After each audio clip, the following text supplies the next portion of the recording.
बहुत ध्यान से सुनना महाराज। सोमवार की प्रदोष पड़ती है तो शंकर भगवान कैलाश पर निवास करते हैं। हमारे यहाँ कहते हैं सोमवार की जो प्रदोष पड़ती है वो इच्छा पूर्ति करती है। शुक्ल पक्ष में जो प्रदोष पड़ती है वो लक्ष्मी की वृद्धि के लिए होती है। कृष्ण पक्ष में जो प्रदोष पड़ती है वो रोग और बीमारी को मिटाने की होती है। तो जितने उपाय आपको प्रदोष के बताए जाते हैं उस हिसाब से आप करो कि शुक्ल पक्ष की प्रदोष है तो लक्ष्मी का कोई उपाय करना है तो हमें शुक्ल पक्ष की प्रदोष पे करना है। अगर हमें बीमारी से निपटने का कोई इलाज करना है या कोई उपाय करना है तो उसको कृष्ण पक्ष की प्रदोष पर करना है। अब शुक्ल पक्ष की प्रदोष, उसकी प्रदोष का दिन था, बैठा हुआ था।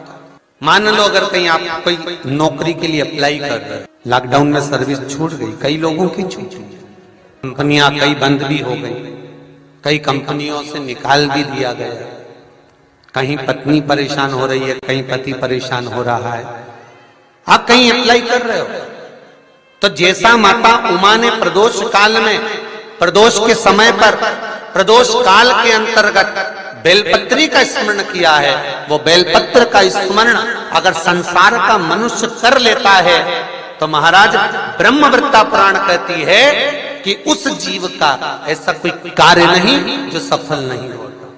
महाराज मेरा निवेदन रहेगा, किसी एग्जाम में आप बैठ रहे हो, इंटरव्यू के लिए जा रहे हो, किसी कार्य के लिए जा रहे हो, नौकरी नहीं लग रही, सर्विस नहीं लग रही, तो महाराज तांबे के कलश में 11 बेलपत्र को रखा जाए और तांबे के कलश में 11 बेलपत्र रखकर उसमें 11 सफेद पुष्प को डाला जाए। लाल चंदन घिसकर कटोरी में लेकर जाइए। प्रदोष के दिन, शुक्ल पक्ष का जो प्रदोष पड़ जाए उसके दिन शंकर के शिवलिंग पर लाल चंदन लपेटने से पहले शंकर की जो जलाधार, शंकर भगवान का संपूर्ण परिवार जलाधारी में विराजमान है। शिव महापुराण कहती है, माता उमा का चरित्र कहता है, कोई एग्जाम में बैठ रहे हो, कोई कंपटीशन एग्जाम में बैठ रहे हो और चाहते हो कि मेरी नौकरी इसमें लगना ही चाहिए, तो लाल चंदन का लेपन आपको इस पूरी जलाधारी पर करना है। लाल चंदन का लेपन पूरी जलाधारी पर करना। और महाराज जी जिस कलश में आपने घर से 11 बेलपत्र और 11 सफेद पुष्प जल के अंदर डालकर लाए हो, उसको आप चढ़ाएंगे तो इस तरह से चढ़ाएंगे कि उसका भाग हमें दिखे चढ़ते समय। ऐसे नहीं चढ़ाना, उसको चढ़ाते समय इस तरह से चढ़ाएं कि वो जल का भाग हमारी ओर गिरता हुआ। महाराज जब आप वो समर्पित कर दें, बेलपत्र पुष्प आदि सभी चीजें, उस चंदन का एक थोड़ा सा भाग पूरी जलाधारी पर हाथ फेर कर अपने दरवाजे पर आते आते उसका स्पर्श कर दें। जिस दरवाजे से आप एग्जाम देने के लिए जाओगे, जिस घर से आप जाओगे, अपने घर के किसी भी दरवाजे पर उसका हाथ लगा दें या कोई स्थान को छू लें। जिसको आप दरवाजे को खोलकर, दरवाजे को स्पर्श कर कर या दीवार को छूकर या अलमारी को छूकर, जिसको भी छूकर आप जाओगे उसका स्पर्श कर लेना।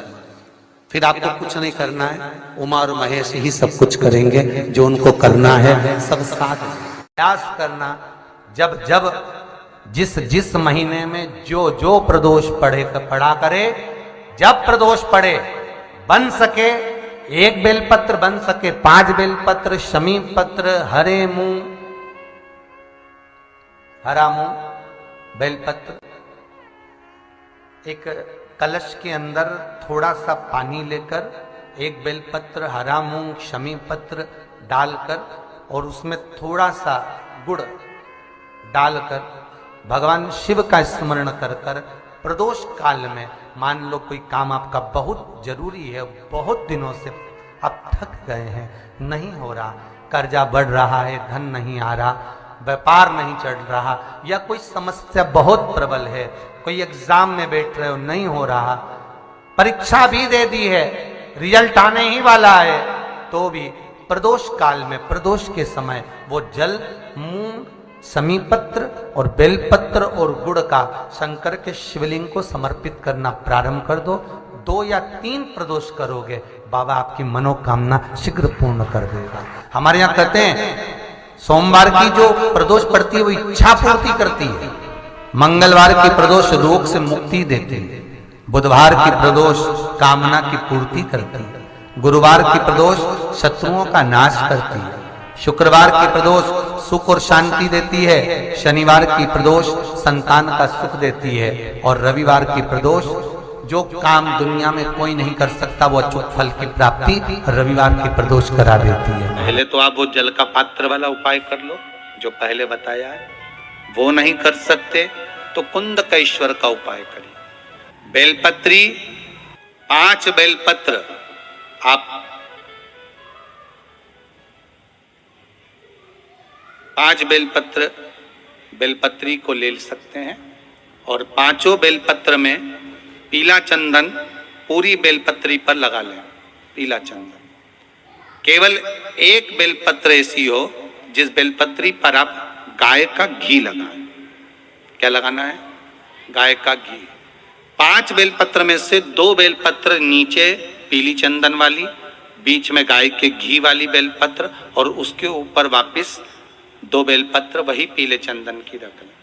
महाराज प्रदोष के दिन व्यापार वाली जगह पर या अपने घर में जहां रसोई घर हो या पूजन का स्थान हो, उस 5 बेलपत्र को एक कटोरी में एक बाटकी में रख लें और एक घी का दिया उस बेलपत्र के सम्मुख में लगाएं।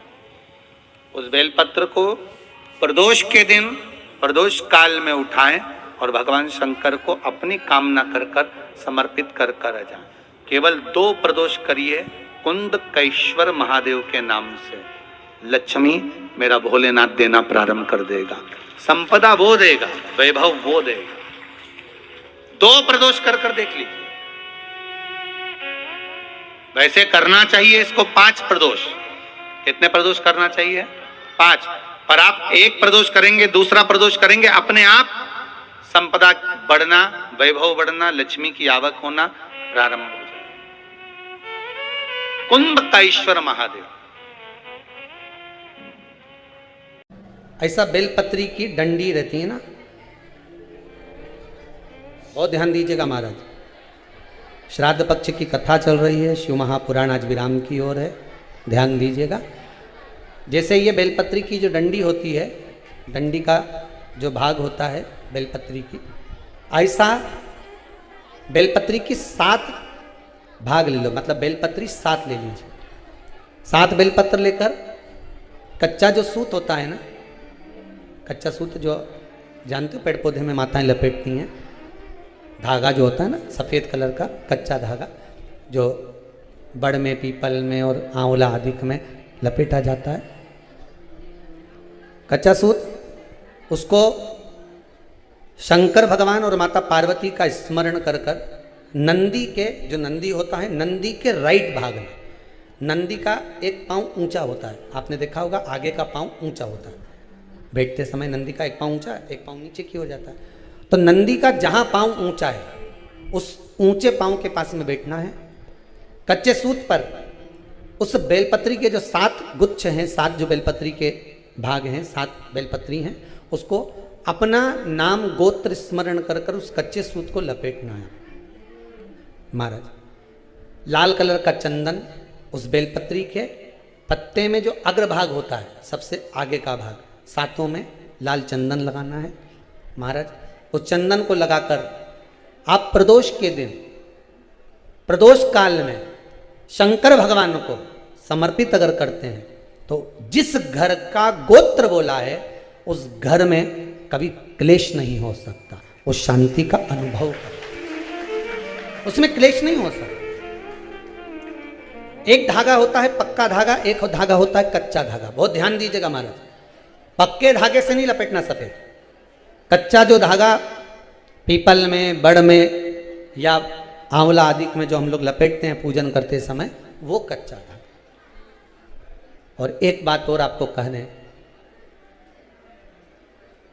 ध्यान दीजिएगा,